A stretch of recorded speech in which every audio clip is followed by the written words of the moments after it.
morning, everybody. Welcome. Tonight, we're going to talk about private prayer.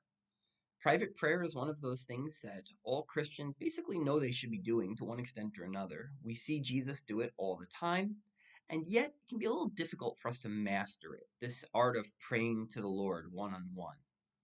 And part of what we hope to do tonight is to explain not only why you should do it, but some of the how. So, whenever Jesus had a big moment approaching, like calling his disciples, or whenever he was feeling the pressure of ministry weighing heavily on him, he escaped to pray. And escape, man, is that the right word? Private personal prayer is probably best known as like half of the idea of devotionals that we have all heard about doing in the morning. Oh, yeah, did you do your devotions today? Have you done your devos? This is what we're talking about, personal prayer and probably also Bible reading.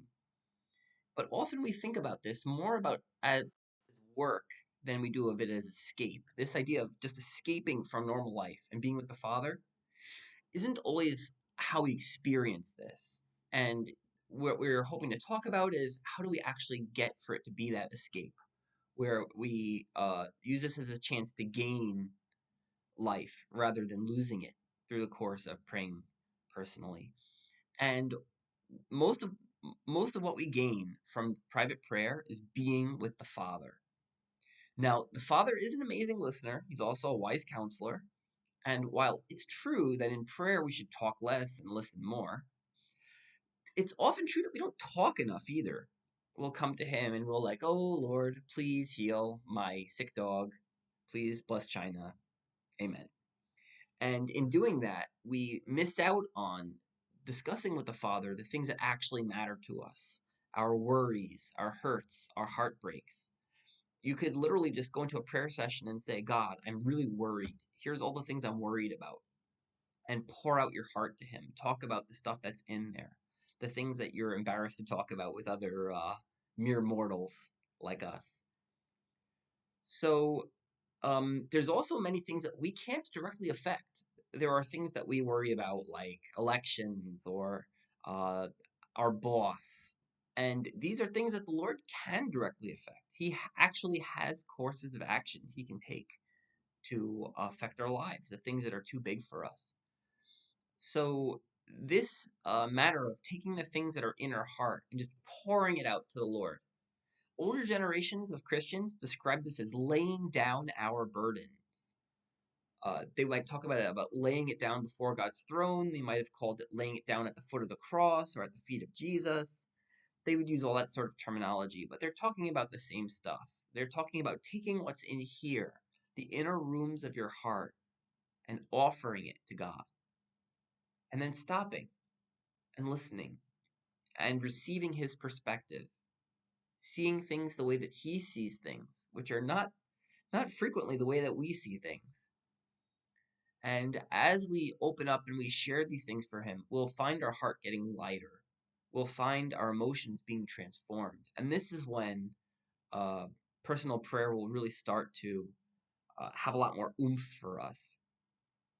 So, where do we do it? There are basically two best settings for private prayer. So, let's call them the garden and the desert.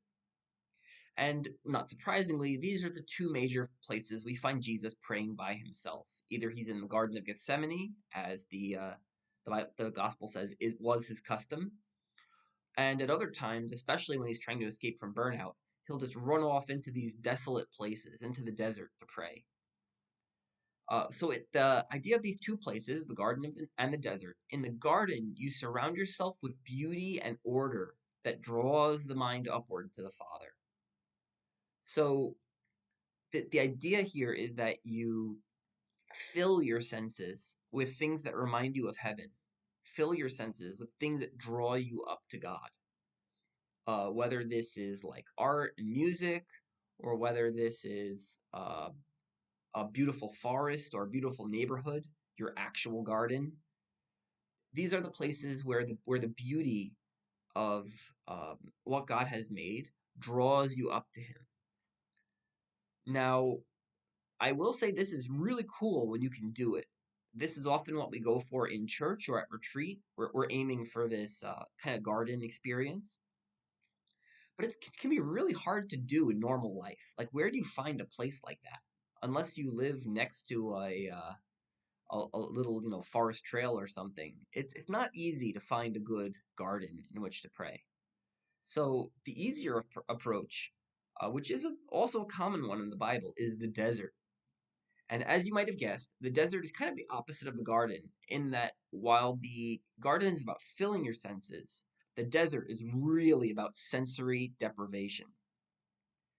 Now, if you are someone who's used to being at home with your TV on and you're, listening to music on Spotify and constantly, looking at things and hearing things and smelling things and touching things, um, the desert is going to freak you out at first. The first few times you seek out that prayer closet where you shut off your sight, shut off your hearing, shut off your cell phone, leave your cell phone outside.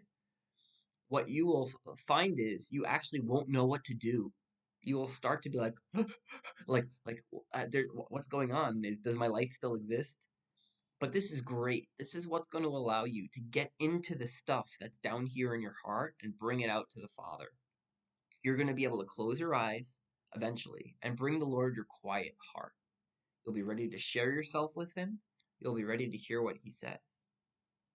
So tonight we are going to practice private prayer, which is pretty funny to say we're practicing private prayer in community, but yes, we are going to take some time tonight. We're going to spend time praying by ourselves, quietly, no music, eyes closed, and then we will share our experiences and what we learned. Again, it's okay if you try it and like you feel like literally nothing happens, and you are just like clonk. But let's give it a shot because this is one of those really important disciplines that will help us grow our closeness with God. Have a great meeting, and I'll see you next time.